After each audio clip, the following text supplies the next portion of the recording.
Welcome to the Moonbeaming podcast. I'm Sarah Faith Gottesdiener, an artist, author, and intuitive. And together we'll explore life through a creative and spiritual lens. You'll learn so much about mysticism, creativity, consciousness, depth psychology, business, and more. And you'll get to listen to conversations with luminaries that you won't hear anywhere else. With each episode, you'll receive insights, frameworks, inspiration, and tools to help you thrive and grow.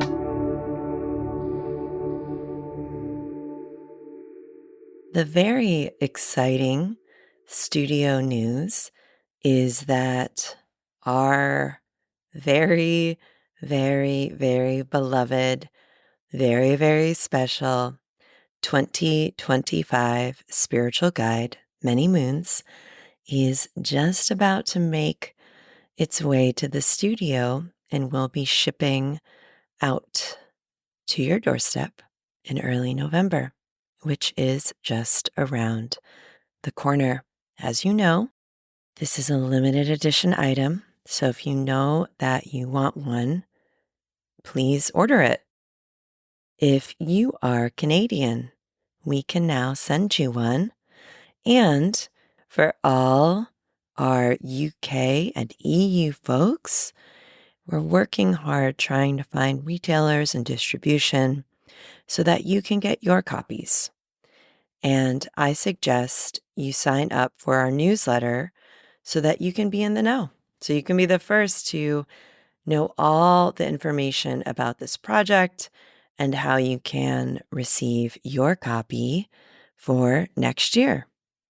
And if you are already subscribed to the Moon Studio newsletter, you know that our pre-order started back in August with very affordable pricing and free shipping. And we had that open for almost a month. We only offer deep discounts, special codes, opportunities through our newsletter because we love our newsletter subscribers so much. It's the easiest and best way for us to stay in touch with folks. So if you're interested in knowing about when our classes are going to be happening, what we have new, we just wrapped up at the end of last month a artist way group that I facilitated that was absolutely incredible. The only place I talked about it was on the newsletter. I didn't talk about it here. I didn't talk about it on social media. I just shared it with the newsletter. That's just one small example. And I'm really excited about Many Moons next year. There is so much goodness inside of the 2025 edition. I can't wait to talk more about this project and to introduce you to some of the incredible collaborators who contributed to the 2025 edition and take you more behind the scenes with them. It's just an exciting, busy time. And let's move on to today's episode. I'm calling Magical Thinking versus Magical Thinking, and this is part 2.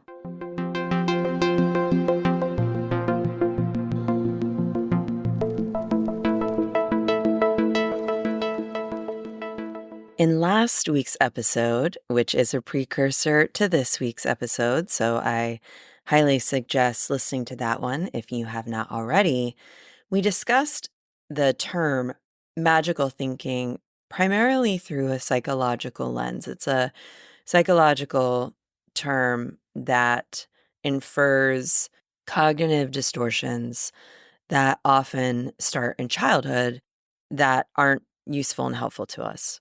And this week, I want to talk about the potential and possibilities and wonderfulness of magical thinking. You know, like magical thinking, awe-inducing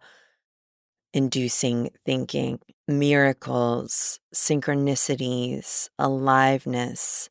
Magical thinking can help you romance your life, re-enchant your world, and connect you back to your center, your why, your you-ness, your flow, and so much more. I wanted to share that so many of us are just going through it. I do not know one person, in fact, who is not.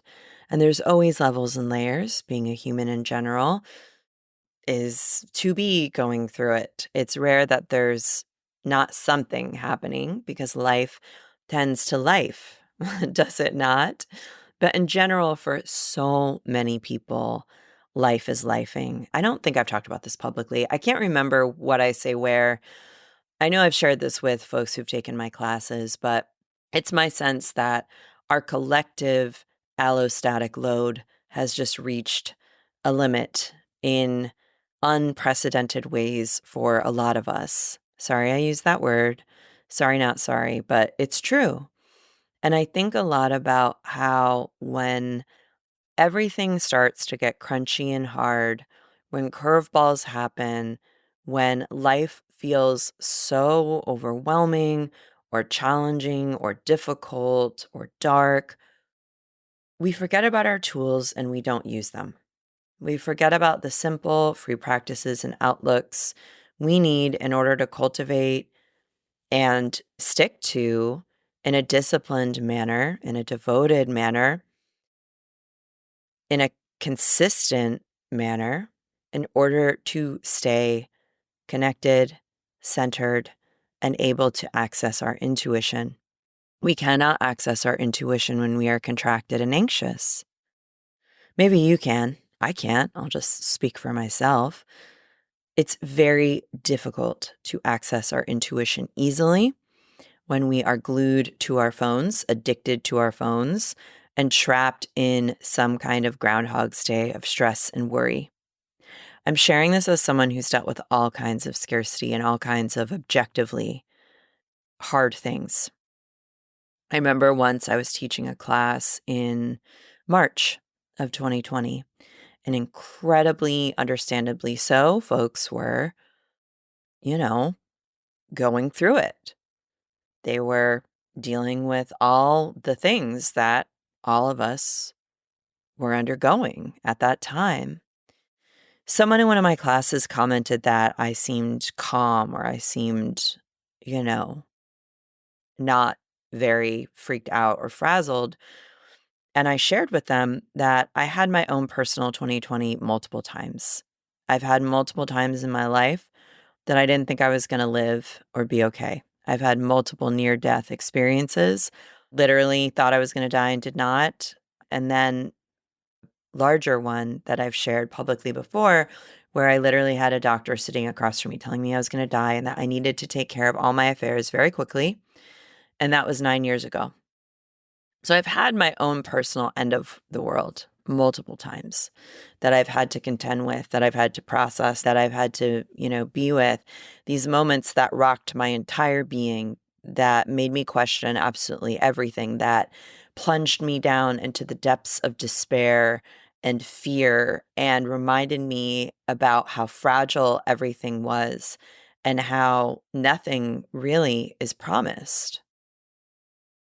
Many people deal with these moments, There's an apocalyptic theory that many people who are indigenous are having their lives threatened. The apocalypse has already come. The apocalypse has already come for so many indigenous people around the globe, And so we're always dealing with these beginnings and these endings. We're always dealing with these life shattering or ego shattering or reality shattering events. I'm not sure why more people don't talk about it because these are the events that shape us.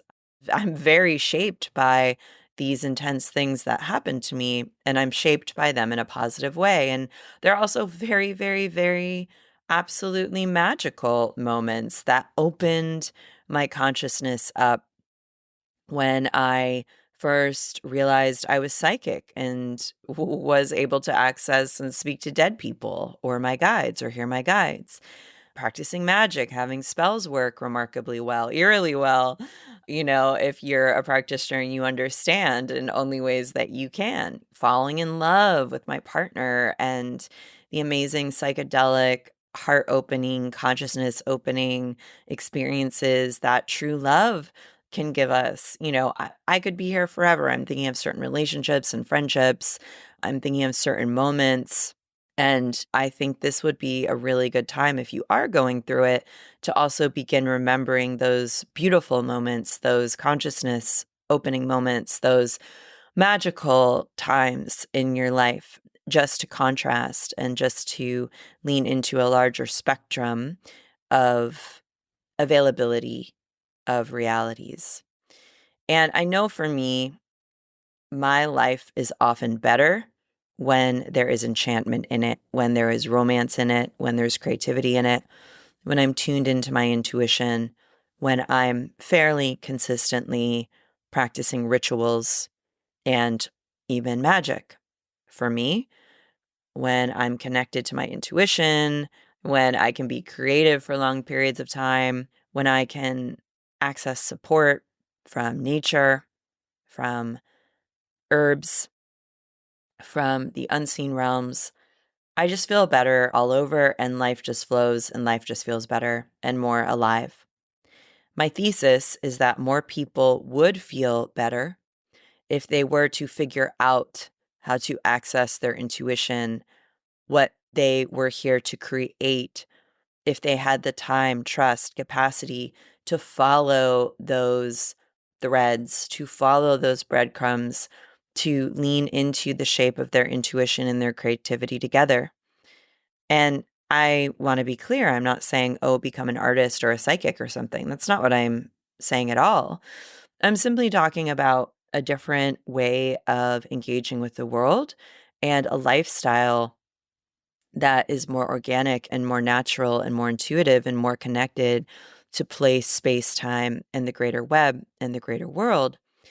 And there are so many reasons why enchantment, romance goes away in our lives. I shared last week, I took a break. A break happened. I took a break because I was so incredibly sick from long COVID. I thought I was going to be disabled. I wasn't sure if I was going to be able to work anymore or function. It took virtually all my will and energy to recover to a point where I can function. That's just what I'm going to say. I was going to say, like, maybe I'm at 60%, or, like, I'm just going to say I'm at a functioning point. Knock on wood, fingers crossed, toes crossed. I know I can continue to recover, but this has really taken up the bulk of my time and my energy over the last about 2.5 years. I've shared more privately for my patrons. I might share more privately for my patrons about what exactly I've been doing, what I think has helped me. It's been rabbit hole after rabbit hole. It's been experiment after experiment. And as I've said, I'm not out of the woods, and I don't know that I'll ever be the same. And similar to what I shared earlier about these big life experiences, once again, I'm changed, and only the ways that something like this can change a person. And so, long story long, on Moonbeaming Visual Magic Productions, as a result of not having the capacity or bandwidth, I'm sharing this with you because you might not have had the capacity or the bandwidth. I'm not necessarily sharing this so much as to talk about myself, but to normalize that there are times and things that happen. Life will be lifing. We may have obligations. There may be certain things taking up all of our bandwidth where, magic, ritual, enchantment, remembering to pay attention to our intuition, remembering to be creative, remembering to say hello to our guides on the other side, it might not be as available to us. But what I will say is, as a result of not really prioritizing this part of my life for a while, I noticed it. I noticed that something felt missing. So I'm in the process of folding these practices, this lifestyle back in. I'm understanding that this is a helper, that these are helpers and supportive tools. And I feel really lucky to have had times where, as a result of using these tools and techniques, where I felt amazing and life was beautiful and I felt so creative and was so buzzy and was so intuitive. My intuition was so incredibly strong. I created a whole life and a whole business and a whole love and more from my intuition, right? So I'm lucky I have this experience and I'm sharing this with you because I just want to encourage you that if something feels missing, these are the things that might be missing, because what I think a lot of us are struggling with is a lack of enchantment and a lack of magic, however you want to define it. We're struggling with a lack of connection, certainly to the land and certainly to the greater picture and certainly to relationships and friendships and community, but also a lack of connection to our intuition, our energy, helpers, angels, guides, mythologies, and meaning. Let's face it, we're meaning making creatures, being controlled by technology, by other people's ideologies, having certain perspectives that we hold, being other people's that we didn't even create. Things around time, having our time controlled, needing to have to function well in this world of very bizarre PDFs and rules and regulations and forms. It's not natural. And social critics like Mark Fisher and David Graeber have gone into why and broken down why. I don't have to do it because they have. You can check out their work. The famous quote from Mark Fisher, I believe, is like, it's easier for us to imagine the end of the world instead of imagining the end of capitalism. That's in capitalist realism. And I just want to say, I truly believe it does not have to be this way. I truly believe we do not have to live like this. And we can talk more about that.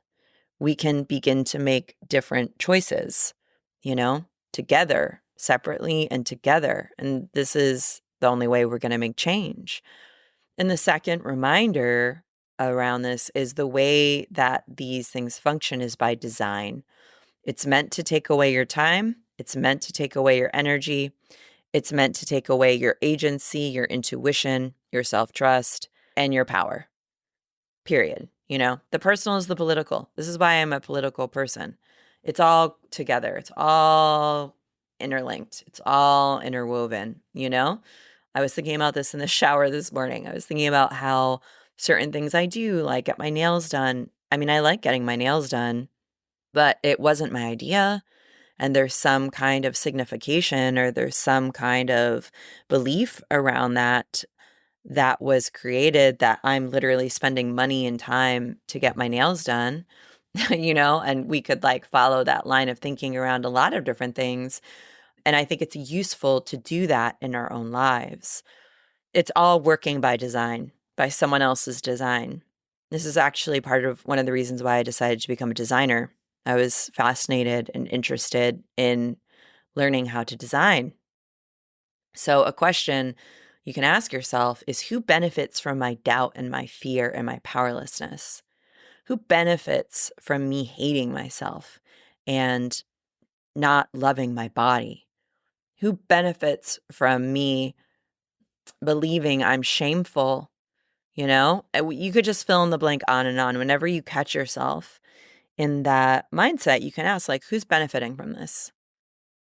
It's a line of questioning you can use to snap out of it in certain moments of, wobbliness that we all have. It's helped me a lot. So I always remind myself as well that the world does a really great job of being hard on us.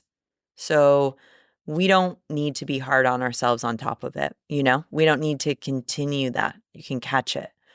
We would not dream of treating others the way we treat ourselves with our inner dialogues. I mean, I wouldn't. Would you? Would you ever talk to someone else in the way that your inner critic talks to you? I don't think so. So just remember that. Let's be in a resetting time, joy, romance, enchantment, connection, vulnerability, and magic, I think are some of the non-negotiables of this time. And I would be remiss to not bring up where I first learned of the concept of enchantment, and that would be Silvia Federici. Federici is an Italian feminist theorist, activist, and scholar who's written a ton of essays and books exploring labor, magic, women's labor, the commons, capitalism, just party things. It's a party over here. Woohoo! I'll bring the glasses. You bring the highlighters. Okay. All right. So Federici has a essay called Re-enchanting the World. And I don't know that I'm going to read too much of it, but what I'm going to read from is this idea where she says, what prevents our suffering from becoming productive of alternatives to capitalism is also the seduction that technology exerts on us, as it appears to give us powers without which it seems impossible to live. She goes on to say she's not attacking technology. She's simply pointing out the loss. And she says, this is the loss produced by the long history of capitalist assault on our autonomous powers.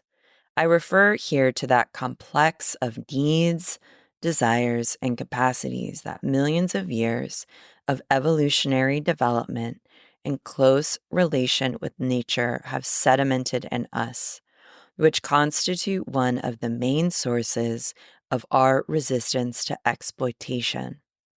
I refer to our need for the sun, the wind, the sky, the need for touching, smelling, sleeping, making love, and being in the open air instead of being surrounded by closed walls. Last quote I'm going to share from this essay. Foucault's intuition concerning the ontological primacy of resistance and our capacity to produce liberating practices can be explained on these grounds. That is, it can be explained on the basis of a constitutive interaction between our bodies and an outside, call it the cosmos, the world of nature, that has been immensely productive of capacities and collective visions and imagination. ... There's more. I could keep going and reading, but you understand the idea. We're living in it now, I just think it's important to point out that many people have been thinking about this and writing about this and talking about this, discussing this for a really long time. And this is why there might be this connection between, magic and resistance, because it's often so opposed to what we've been taught. It's so opposed to, capitalism in the way that it's been practiced in the West over the last hundreds of years. And so if that alone helps you to resurrect a practice, begin a practice, create a practice, amazing. And if it highlights why you might feel resistant or scared to creating a practice, that makes sense too, because we do live in a world that suggests to us that the consumption of the thing is the thing. We're taught to consume really early on in the United States. Watching a show about witches takes the place of doing witchcraft, or reading a book about ritual or magic takes the place of your own practice. And that's great. Like, we want to watch things that please us, and we want to read things that interest us. But if you're listening to this and it's time to get back into living and romance and enchantment, you understand. You know that you can listen to your own intuition and take the first few steps around getting back into a practice. And over time, you're definitely going to feel better as a result. And you're going to be able to feel more yourself. And you're going to be able to get back into flow states and begin to connect to the world around you in different ways and feel more alive. So I compiled some magical thoughts, some magical thinkings, some magical maxims, hopefully to inspire you and empower you, that I'm going to read through now in the hopes that you can write your own and think of your own and begin to implement them and apply them and hopefully use them as support and ways to snap out of it when you catch yourself thinking not cute thoughts to yourself, and maybe even see what transforms and shifts as a result. So here we go. Here are some magical thoughts, magical thinking that you can play with, that you can use in your own meaning making system, or just get inspired by. The entire world is alive and we are a part of it. We are always connected to the greater world. Miracles and mystery are both available to all of us. I think we forget, by virtue of our very existence, we belong, meaning you exist, you belong here. Maybe you might have been made to feel like you didn't for long enough that it ended up imprinting something on you. That definitely happened to me. Maybe you've been in unnatural settings. What I mean is like settings that don't support your true nature. Maybe you've been in a lot of environments where you don't feel particularly included or welcomed or seen. But if you're listening to this, you are, and you're part of the world. The world wants to connect with you. And you can always start with nature, with clouds. You can always say hello to the sunset. You can remember that when you breathe, you're taking in oxygen, nutrients from the plants. Begin to open yourself up to magic, miracles. Open yourself up to the idea that opportunities are on their way, and start creating your own synchronicities. Next magical thought.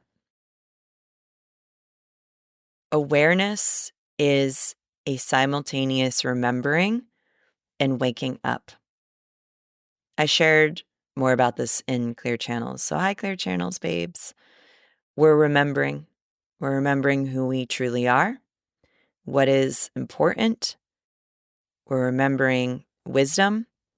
We're remembering our own knowledge. And we're waking up. We're waking up to all that is, all that can be. And it's a kind of paradoxical, interesting process. We are constantly being given chances to both remember and wake up, and think about what that means to you. Next magical idea. Magic is a relationship, and the quality of our relationships matter. This is very important, and it begins with your relationship to yourself. Oh, I could just do whole episodes on each of these ideas.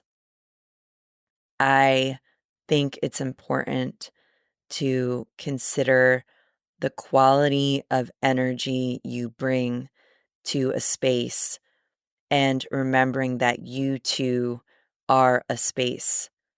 You are part of a greater whole, and it's important to think about how you treat yourself in all of the ways we have the ability to treat ourselves. Okay, next idea. Remember that you are a creator. Being a creator goes beyond simply resisting what you don't like. It's not enough to name what you don't want, what you're not into. You must create the world and the beliefs. You must create what you want to see more in the world. We are so often taught what not to do, what not to be. We forget that there's so much we can be, and we can make meaning. We are a meaning making species. We are narrative driven. We love stories. We love myths. We love telling ourselves the same things. Be more conscious around this. Find your why. Create conscious meaning of your life. This is really important. And along that line of thinking, develop your discernment. Really think about what you like and what you don't like. Really begin to discern. Really begin to think about what it is you believe in and why. Create your own personal gnosis. We are able to have a gnosis, which means like self-knowledge, through doing, through being, through experiencing. It's the only way you're going to learn. So, taking it out into practice, becoming a kind of investigator, field notes, all of that. That's what we're doing here. Next idea. None of this is real. It's all made up. We're all making it up. Now, you could refute that. All of this is real. None of this is real. Sure. Reality is an unreliable narrator sometimes, is all I'm trying to say. There's so much illusion on so many different levels. And so when you make your choices and when you start deciding things, I just think it's important to remember the stories you're telling yourself based on this making meaning idea and this narrative idea. It's like, what story are you creating when you're telling yourself you can't make a change, or you're telling yourself certain things are not available to you? Is that real, or is it in your head? Is it a story you were told that you're recreating? This is a very big time of rethinking what we know. This is a very big time of questioning things. This is a time to experiment. It's a time to try different things. It's important to begin to figure out what is real for you and to use that as a springboard, as an anchor, as a place to come back to make decisions from, and to take action from. Okay, next idea, next magical thought. Change is necessary. Change is possible. Change is always happening. Nature is change. The universe is change. God is change. So there you have it. These are some foundational ideas and beliefs that open me up, that challenge me, quite frankly, sometimes, depending on the day, depending on where I'm at, and that I think can help us develop a practice and develop our own perspectives and develop our own beliefs and develop our own creativity to call more of ourselves back, more of our energy back, more of our intuition back, and to step into more expansive ways of thinking, being, creating, trying, practicing. Hopefully, this inspired you. Hopefully, one message inspired you, one idea inspired you, and maybe, just maybe, this is a nice little either affirmation to you of where you are right now, or an affirmation that it's a really beautiful thing that you are practicing, and however you define that. And maybe it's also a nice little encouragement to begin a practice, really simple. You can start with lighting a candle, meditating with it. You can start by taking a walk in nature and opening yourself up to the plants or the elements that want to come through. Journaling is a great, simple practice. Pulling a tarot card and meditating on it is a great practice. There's just so many simple practices that you can begin to incorporate into your life that will simultaneously help you feel more grounded, perhaps clearer and calmer, as well as more expansive and connected. I'm sending you so much love. Thank you so much for being here. I am so grateful to you, to your energy and your attention, and I'll be back next week. Bye for now. Moonbeaming is a Moon Studio production. It is edited by the wonderful Amelia Ruby at Softer Sounds, and theme music is by Melissa Caitlin Carter of Making Audio Magic. Hire them both for all your audio and podcast needs. Thank you so much for tuning in. We're always looking for aligned sponsors. So if you are a business or creative who'd like to sponsor an episode or two, reach out. If you love this podcast, please consider joining our membership to support it, sharing on social media, passing it along to friends, or leaving us a 5-star review. We'd appreciate it so much, and we appreciate you. Thanks for being here.